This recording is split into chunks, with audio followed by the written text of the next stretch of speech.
अस्सलामुअलैकुम व्यूअर्स। तो आपसे बोला था कि वीज़ा ऑन अराइवल के हवाले से इंटरव्यू करना है इन भाई का। तो हमारे साथ मौजूद हैं जी असद भाई। असद वालेकुम सलाम वरहमतुल्लाह। आप आए थे वीज़ा ऑन अराइवल पर, तो आप हमें ये बताएं कि वीज़ा ऑन अराइवल पर आपको क्या क्या चीज़ें दरकार हुई, क्या कैसे आप आए, क्या क्या आपने प्रोसेस किया, उसके लिए आप हमें मालूमात दें। और वीज़े की कितनी मियाद थी, कितने दिन के लिए आप यहाँ पर रह सकते हैं, उसको एक्सटेंड करवा सकते हैं या नहीं करवा सकते, बस आप जवाब दें, फिर आपको मैं उसी में से सवाल निकाल के आपसे पूछूंगा। वीज़ा ऑन अराइवल सिंपली यहाँ इस तरह का इसका ये फंक्शन है कि ये इसमें कोई आपको ख़रीदना नहीं पड़ता है। विजिट वीज़ा जिस तरह आप खरीदते हैं, इसमें वीज़ा ऑन अराइवल पे आपको कोई ख़रीदना नहीं पड़ता है। आप जस्ट जो है वो जाके कतर एयरवेज़ का रिटर्न टिकट लेंगे, एयरपोर्ट पे आके आपका ATM शो करेंगे आप अपना, जिसमें कम अज़ कम 30-40 हज़ार रुपया होना चाहिए। और उसके साथ आप 30-40 हज़ार जी 30-40 हज़ार कहाँ पे आपने ATM में, आपके ATM में पैसे होने चाहिए पाकिस्तान में या पाकिस्तान में आपका ATM की रसीद वो आपकी देखते हैं एयरपोर्ट पे। बैलेंस उसका देखते हैं कि आप अपना मिनी स्टेटमेंट एक निकाल के ले आएंगे ATM की, यानी आपका वैलिड ATM होना चाहिए। आपका वो मास्टर कार्ड है, डेबिट कार्ड है, क्रेडिट कार्ड है, कुछ भी है सही। और आपके पास रिटर्न टिकट होना चाहिए 1 महीने का। इसमें कोई ये तो नहीं है कि सिर्फ कतर एयरवेज हो या फिर नहीं, इसका कतर एयरवेज का होना चाहिए, PIA का नहीं है। कतर एयरवेज का होगा रिटर्न टिकट, ठीक आपका कंफर्म रिटर्न टिकट हो। तो आपको टिकट कितने का मिला? मुझे टिकट 71,300 का मिला था। रिटर्न एयर टिकट था 1 महीने के गैप पे। सही हो गया। तो उसके अलावा आपका बाकी खर्चा कितना हुआ पाकिस्तान से निकलने तक? पाकिस्तान से निकलने तक बस जो किराया खर्चा लगता है वही हुआ है, उसके अलावा कोई पैसे नहीं लगे। और 1 महीने का अराइवल जो है, वीज़ा ऑन अराइवल जो है वो आके यहाँ पे कतर इन्होंने मुझे दिया था। इस्लामाबाद में थोड़ी सी वो वेरिफिकेशन करते हैं कि आप किस लिए जा रहे हैं, क्या कर रहे हैं, क्या नहीं कर रहे हैं, बस। और उसके बाद उन्होंने कोई चीज़ नहीं पूछी है। आपका जो पासपोर्ट है वो 6 महीने वैलिड होना चाहिए, कम अज़ कम उसकी मियाद 6 महीने होनी चाहिए। तो यहाँ पे जब आप रिसीव हो गए एयरपोर्ट पे, इमिग्रेशन पे आपके क्या सवालात थे, उनके क्या जो आपने जवाब दिए? कैश इन हैंड थी या फिर ATM कार्ड था आपके पास? नहीं, मेरे पास तो कैश भी था, लेकिन उन्होंने मुझसे कोई सवाल नहीं पूछा कि आपके पास कैश है। उन्होंने मुझे जस्ट पूछा कि आप कैश पेमेंट आपके पास कितनी है। मैंने उनको बताया मेरे पास थोड़े बहुत कैश कतरी रियाल की सूरत में मेरे पास मौजूद है। बाकी मेरे पास वैलिड ATM है। पोलियो कार्ड वो पूछते हैं, जो पोलियो वैक्सीनेशन का, वो होना ज़रूरी है। रिटर्न एयर टिकट चेक करते हैं। और जस्ट इमिग्रेशन का एक प्रोसेस है कि वहाँ पे आपकी तस्वीर होगी, फिंगरप्रिंट होंगे, वो आपको एंट्री दे देंगे। तो इसमें आपकी होटल रिजर्वेशन वगैरह या इस तरह का कुछ? होटल रिजर्वेशन यहाँ पे शो करनी पड़ती है, उसके बारे में इतना कोई पूछता नहीं है। लेकिन फिर भी ये है कि पहले आप बेहतर है कि आप कोई रिजर्वेशन बनवा लें। आप बेशक चेक इन ना करें, लेकिन आपकी रिजर्वेशन होनी चाहिए कि यहाँ पे आके आप उसको कैंसिल कर दें।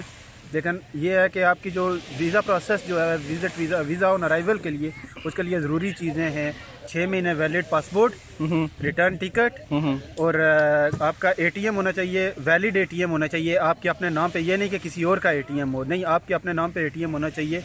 होटल रिजर्वेशन होनी चाहिए। ठीक है, ये आपका सवाल जवाब बिल्कुल ठीक है भाई। हमें भी यही मालूमात थी।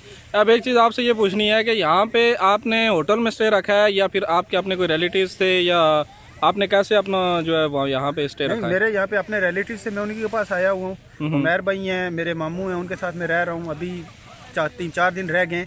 और हमारे जनाब नसीर साहब भी हैं यहाँ पे, वो होटल में मैनेजर है। तो ये है कि बड़े अच्छे आदमी हैं। अगर आपको मसला हो तो वो आपके हल्के पैसों में आपकी रिजर्वेशन करवा के दे देते हैं। आपको थोड़े पैसे लेते हैं, अच्छा, रिजर्व करवा के दे देते हैं। चलो, ये तो अच्छा हो गया। तो अगर आप यहाँ पे, आपका स्टे यहाँ पे ना होता अपने बंधुओं के पास, आप होटल पे स्टे करते और आप गाड़ी पे इधर उधर घूमते, बेसिकली आप जॉब सीकिंग के लिए आए थे, लेकिन हमें पता है आपकी जॉब का अभी तक कुछ नहीं हो सका और आपका टाइम भी पूरा हो गया है, अब आप वापस जाएंगे। तो अगर आप यहाँ पे होटल पे स्टे करते, अपना खाना पीना करते, अपनी गाड़ी होती घूमने के लिए या टैक्सी रखते, तो उसमें आपका एक एस्टिमेट आप बता दें मोटा सा कि कितना? अगर मैं होटल स्टे रखता तो कम अज़ कम मेरा 5,000 रियाल 6,000 रियाल से ऊपर मेरा खर्चा आता, क्योंकि यहाँ पे जो एकोमोडेशन है वो बहुत कॉस्टली है।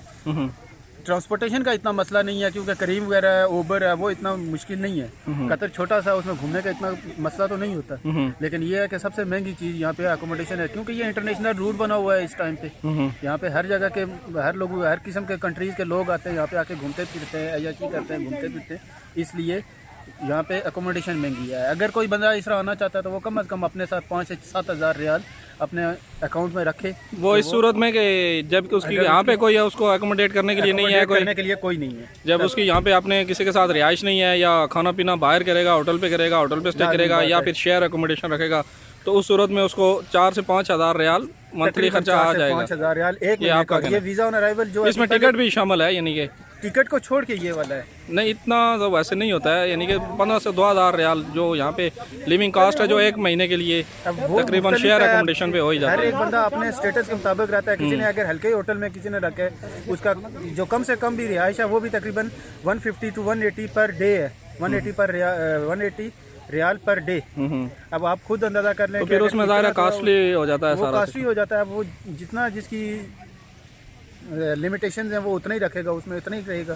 तो बहरहाल आप ये बताएं कि यहाँ पे जो जॉब सीकिंग के लिए आ रहे हैं उनके लिए आप क्या मशवरा देंगे वीज़ा ऑन अराइवल पे? वीज़ा ऑन अराइवल पे जॉब सीकिंग यहाँ पे बहुत मुश्किल है, क्योंकि मैंने यहाँ पे जो चीज़ नोटिस किया उसमें ये है कि यहाँ के वो रेजिडेंट जो हैं जिनके पास यहाँ पे फ्री वीज़ा NOC है वो ज़्यादा फ़ायदा मंद है। प्लस यहाँ पे सबसे मेन पॉइंट जो है वो ड्राइविंग लाइसेंस के, क्योंकि जितना भी एक्सपीरियंस हो जब तक आपके पास वीज़ा नहीं है यहाँ पे आपको कोई कंपनी एक्सेप्ट करने के लिए तैयार नहीं है। आपकी अपनी फील्ड में आपको कितने साल का एक्सपीरियंस है? मुझे अपनी फील्ड में तकरीबन 9 साल का एक्सपीरियंस है सर्वे में, और मैं इससे पहले GCC में भी काम कर चुका हूँ।